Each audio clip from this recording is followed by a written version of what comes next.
Olá, seja bem-vindo ao canal. E hoje nós estamos começando mais um vídeo sobre um tema que é a Páscoa. Há muitos significados que eu poderia trazer neste vídeo, como por exemplo a cruz, como por exemplo a obra, a salvação, tudo aquilo que Jesus fez por nós. Mas a ideia hoje é trazer mais uma cronologia, um assunto um pouco mais técnico, falando sobre as coisas que antecederam a crucificação. Mas antes de tudo, antes de falarmos sobre Jesus, vamos dar uma breve introdução. Em João capítulo 1, no versículo 1 vai dizer o seguinte: no princípio era o verbo, e o verbo estava com Deus. E o verbo era Deus. Ele estava no princípio com Deus.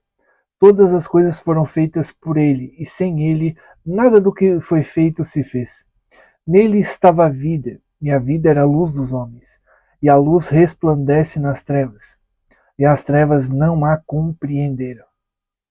Não há melhor forma de falar, ou melhor, não há um jeito mais prático de iniciar uma conversa a respeito da pessoa de Jesus sem partir dessa introdução joanina. E neste texto, nós podemos ver que João afirma que Logos, que é o verbo, ele era Deus. Ele era um Deus, como um Deus, dependendo da tradução que formos usar. E a palavra verbo é Deus encarnado, ou seja, o enviado para este mundo para interceder pela humanidade e perdoar os pecados. Perceba que evangelho significa boas novas. Então, juntando todo esse conceito de que Jesus era o verbo de Deus, era a palavra encarnada de Deus, vindo para trazer as boas novas e reconciliar a humanidade com ele. Então, são tudo coisas que podemos extrair deste versículo. Sabemos que Logos é Jesus porque esse versículo, quando nós juntamos com o Gênesis 1:26, nós temos uma sustentação para a tese teológica de que Cristo já existia desde a pré-existência. Ou melhor, ele existia antes de tudo que já existisse. Ou seja, existia muito antes da criação. Então nós sabemos que Cristo ele já existia na eternidade. Portanto, resta perguntar o real motivo pelo qual ele deixou toda essa glória, tudo isso, para se fazer homem. Por que Deus fez isso?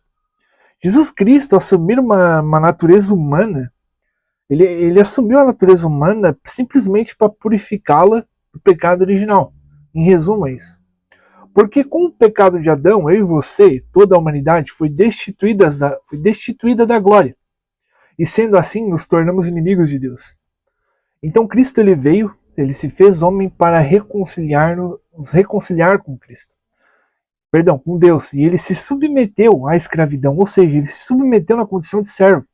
Ele deixou toda a sua glória e se submeteu a uma condição humana, uma condição precária, a uma forma de vida totalmente inferior à forma de vida que ele era. E pois bem, sendo Deus, Cristo sendo Deus, por isso que ele é isento de pecado, ao assumir a natureza humana, ele se permitiu, olha só, ele quis ser batizado por João Batista, mas mesmo que Jesus não precisasse ser batizado. Mas todavia a humanidade ela precisava seguir o exemplo de Cristo. Então Cristo vai e se permite ser batizado por João Batista, para que eu e você sejamos também batizados desta maneira. E assim emergiu na água o velho Adão. Ou seja, e tem mais, Jesus ele se deixou ser tentado pelo demônio no deserto para também dar um exemplo para mim e para você de como nós podemos resistir às tentações. E foi por causa dessa humanidade de Cristo que ele conseguiu manifestar a sua divindade. Ele conviveu com homens comuns como eu e você.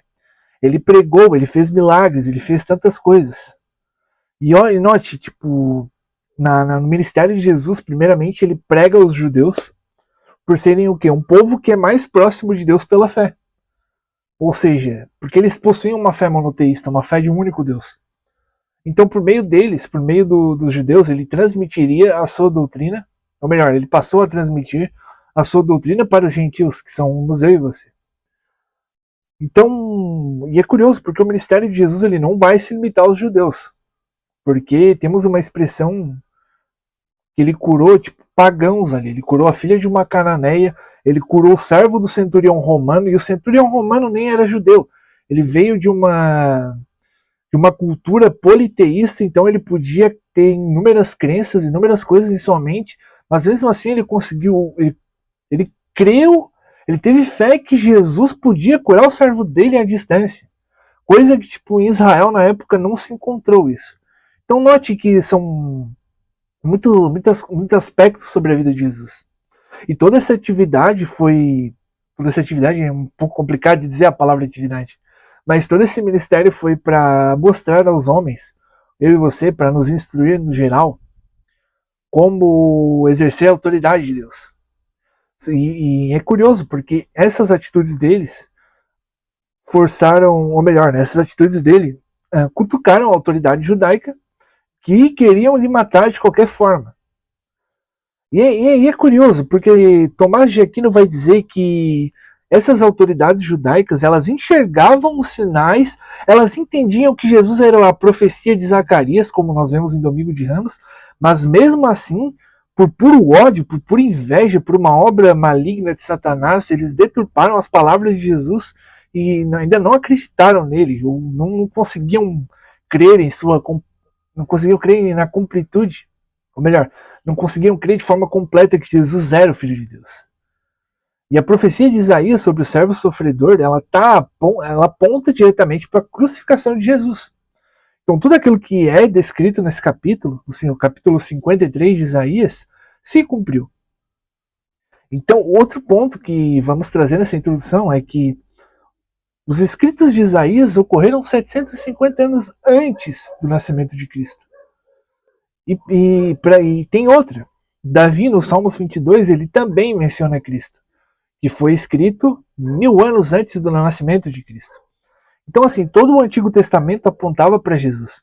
E mesmo assim, as autoridades judaicas não conseguiam compreender, ou talvez se negavam, ou talvez por uma cegueira espiritual, eu não sei explicar isso, não conseguiam ver que aquele era Jesus, o Messias, o filho de Davi, o Messias prometido.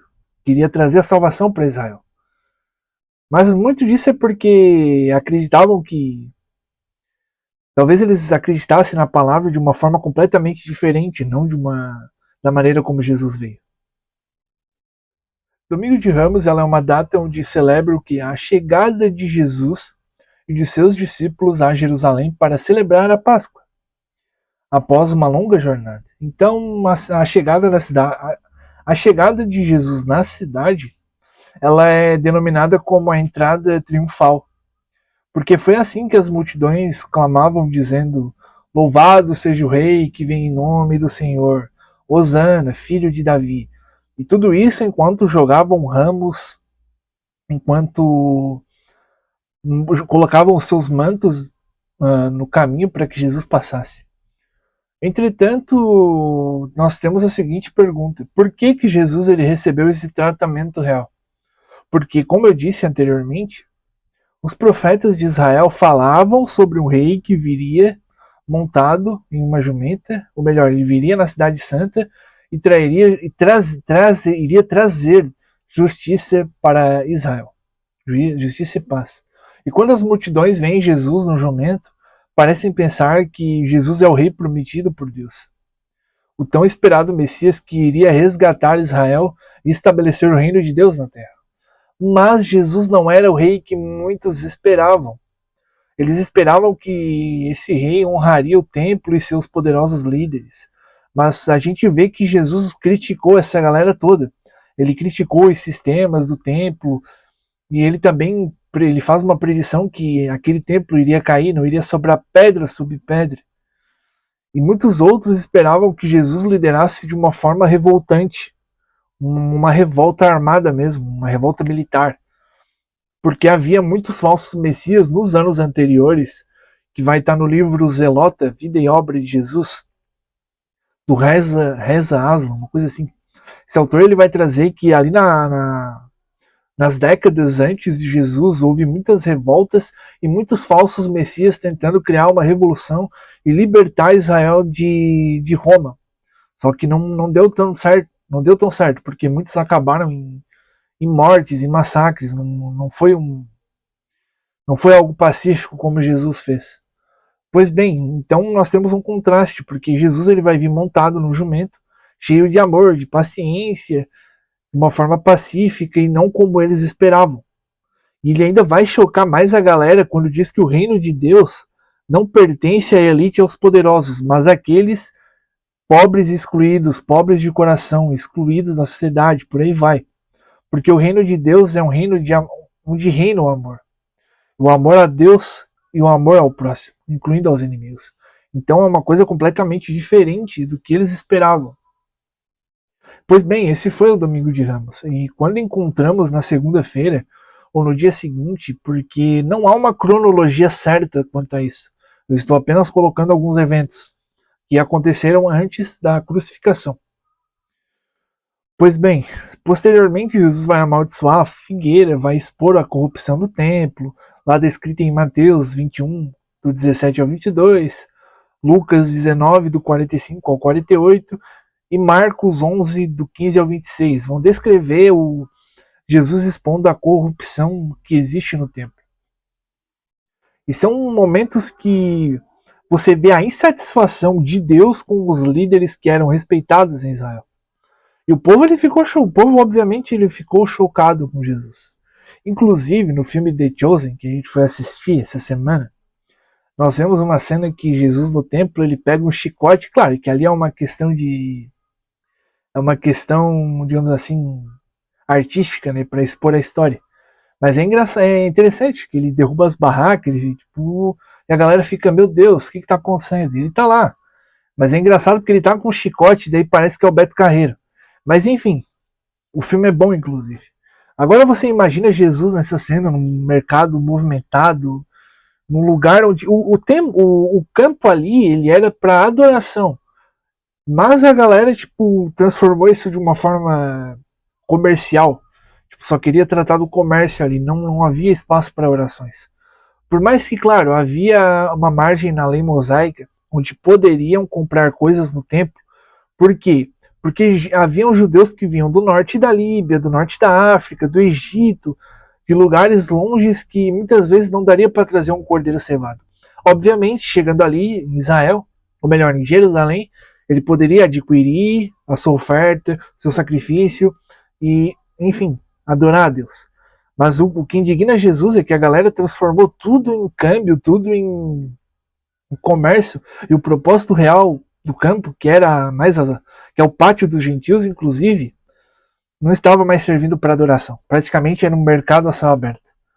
Então, lá, passando isso, nós temos outro evento que vamos intitular ali de terça-feira, mas não sabemos a ordem que ocorreu. E aqui Jesus ele vai ser relutante em obedecer à elite religiosa, que por sinal o tornaram inimigos de Israel. E eles ficavam a todo tempo procurando Jesus com suas suposições e tradições doutrinárias, na esperança de provar publicamente que Jesus era uma fraude, que Jesus era mais um desses falsos messias que eram mentirosos, criminosos, que estavam determinados a destruir Israel. Mas só que Jesus continuava apenas dizendo a verdade, mostrando aos líderes os erros deles. Jesus prevê que os exércitos romanos vão cercar Jerusalém, que vão destruir a cidade, vão destruir o seu templo. Só que muitos que ouviram de Jesus não compreenderam. Os discípulos não entenderam nada disso e ficavam perguntando: pô, Jesus, tá, beleza, quando é que vai acontecer? Jesus não falava, porque a galera não compreendia muito. E no discurso do Monte das Oliveiras, Jesus ele continua dando, entre aspas, spoiler sobre o que estava por vir. Ele prevê a própria morte, mas também garante aos discípulos que aquilo não seria o fim.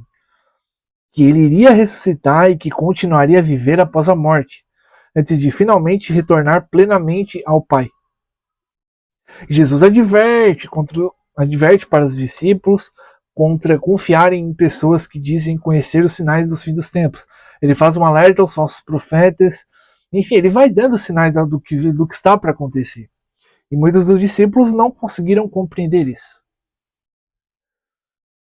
A quarta-feira, ou quarta-feira do espião, é o momento onde Judas, de fato, traiu Jesus.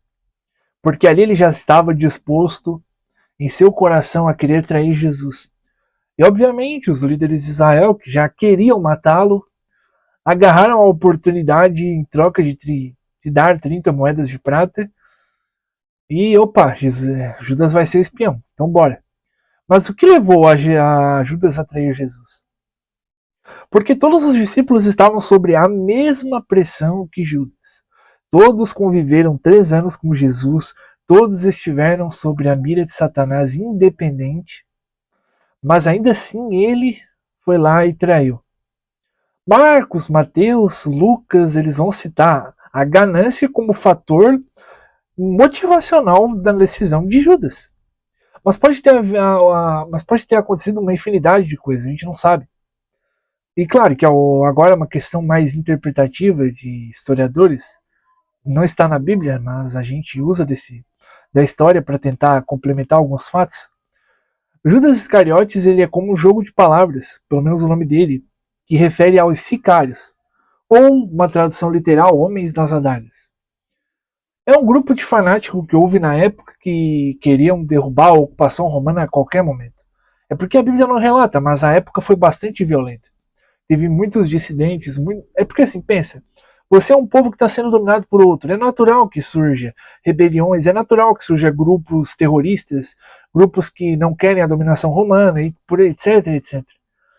Então, basicamente, muitos associam o nome Judas Iscariotes a um anagrama para algum desses grupos. Mas enfim, é história, não tem como a gente saber. Tudo que a gente sabe é que de fato Judas foi lá e traiu Jesus. E claro que mais tarde a gente vai ter a narração do extremo remorso de Judas, mas já era tarde. E os autores eles não dão muita informação sobre a motivação que Judas traiu. Eles só basicamente comentam isso e houve um remorso. Mas uma coisa que todos os autores vão deixar claro é que Judas foi utilizado por Satanás para tentar Deus, para atacar Deus. Basicamente foi isso. Isso é um fato. Sobre Judas, isso é um fato. Mas claro, continuando, nós chegamos na quinta-feira e Jesus e seus discípulos eles estão numa mesa, de joelhos, ou melhor, numa mesa alta até os joelhos, sentado ali, por aí vai, perto do coração de Jerusalém, e é onde acontece a última ceia, né? E ao compartilhar dessa refeição, cada participante vai beber um pouco, vai comer, Jesus vai servir cada um deles, vai lavar seus pés, aquela história toda, e vão relembrar a primeira ceia, o primeiro momento lá no Egito, na Páscoa. Então eles vão trazendo a história para o mundo presente e comer a refeição sagrada. E aqui é curioso, porque Jesus vai oferecer um novo mandamento. O mandamento é basicamente o seguinte, descrito em João 13:34. Um novo mandamento vos dou, que vos amei uns aos outros, assim como eu vos amei. Também vós deveis amar uns aos outros. Esse é um novo capítulo na igreja, ou melhor, esse é um novo capítulo na longa história de Israel.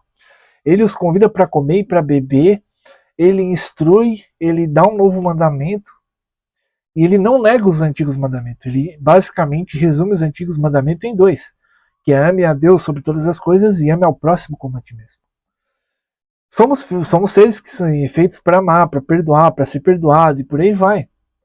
Não para praticar a violência. Jesus ele vai falando nisso. Ele vai continuando a celebração da ceia. E nesse momento é que começamos a entrar naquilo que chamamos de sexta-feira.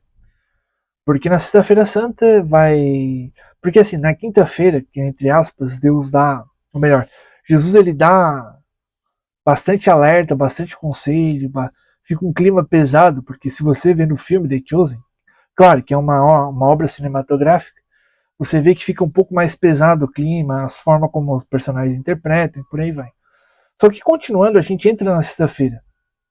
E na sexta-feira é um dia que os antigos teólogos eles vão dizer que é um dia bom. Mas ele é também o mais doloroso e o mais sombrio da Semana Santa, que todo mundo fala. Mas o que tem de bom nesse dia? Depois de compartilhar a refeição da Páscoa com seus discípulos, Jesus ele vai para uma curta caminhada até chegar no Vale de Cedron, até o jardim do Getsemane. E ali ele entra em um momento angustiante, tipo, onde o coração se aperta, ele pede para Deus que afaste o cálice, e Deus ele fica em silêncio, ele não fala nada, e Jesus já sabe que em breve ele vai ser entregue para as autoridades, que ele vai ser morto. E nas primeiras horas da noite, Judas usa o que deveria ser uma expressão de amor, ele dá um beijo no rosto de Jesus, para simplesmente o trair, porque ele diz aos soldados romanos que aquele que ele iria beijar era aquele que eles estavam procurando.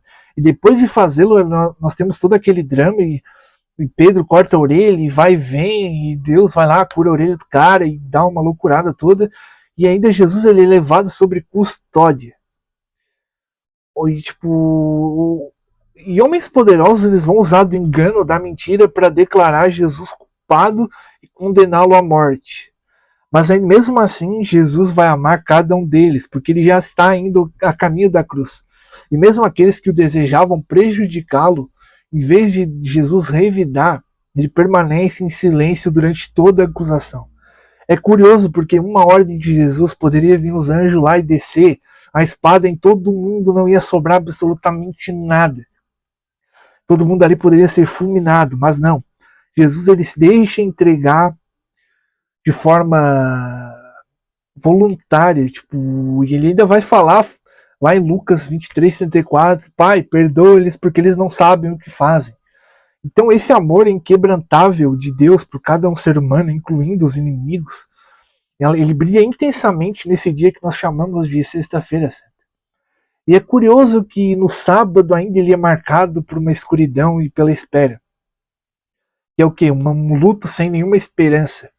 São perguntas sem respostas. E agora que foi morto, agora que Jesus foi morto, os principais sacerdotes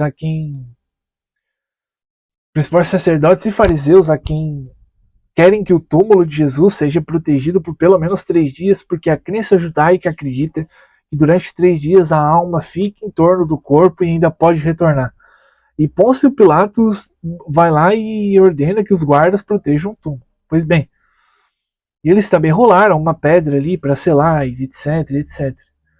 E tudo isso aconteceu. Mas agora imagina, a seguinte situação. Jesus ele foi crucificado por mentiras, por falsas acusações, porque a maior autoridade na época do mundo era Pôncio Pilatos, que representava César. Roma era a maior nação do mundo.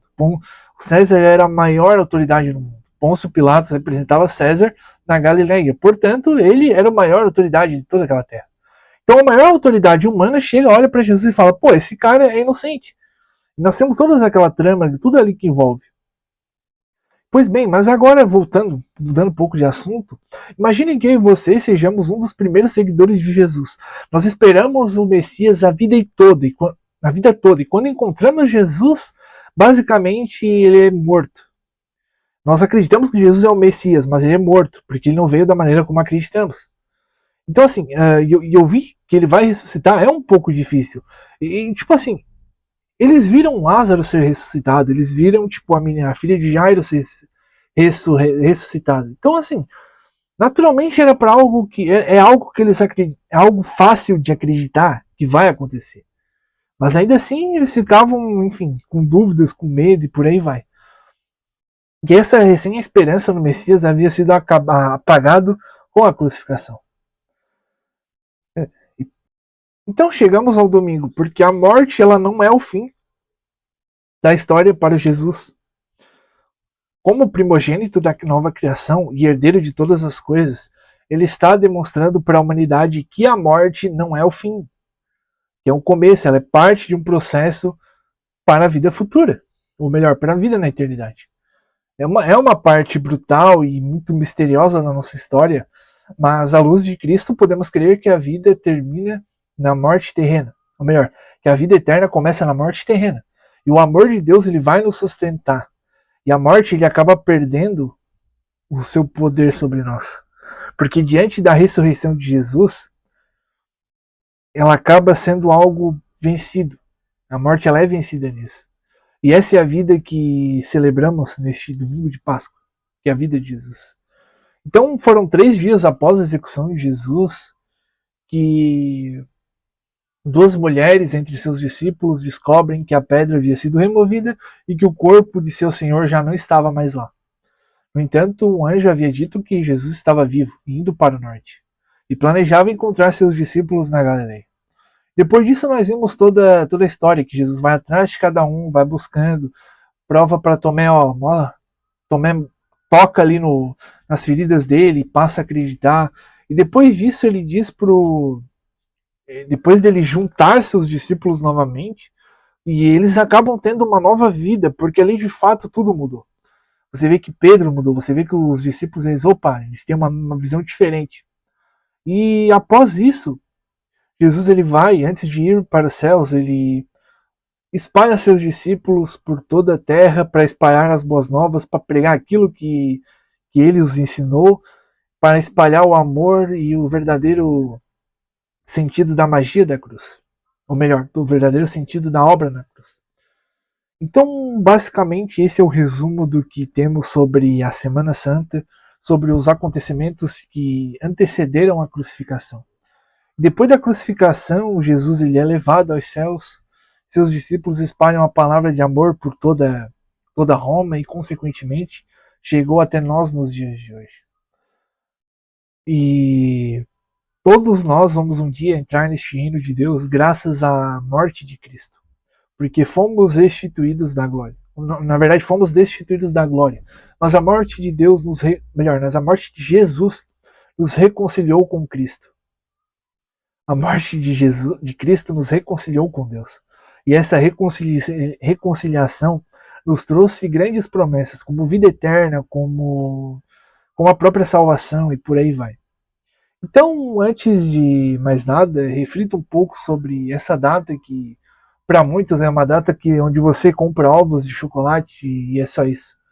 Nada contra comer um docinho também, mas lembre que o verdadeiro significado da Páscoa ele é muito mais do que chocolate, é muito mais do que um feriado de 4 dias, é muito mais do que isso. Ela é uma data que nos deve fazer relembrar dos motivos pelo qual Jesus foi morto na cruz, dos motivos pelo qual Jesus se entregou por mim e por você, por cada um de nós, pela humanidade, por aqueles que morreram, por aqueles que ainda vão vir, ou seja, por toda a humanidade. Porque a Páscoa ela é isso. Nós temos que olhar essa data e relembrar deste momento. Se você assistiu até aqui, se quiser compartilhar, fique à vontade, deixar um like. E nos vemos no próximo vídeo. Que a paz de Deus esteja com todos. Amém.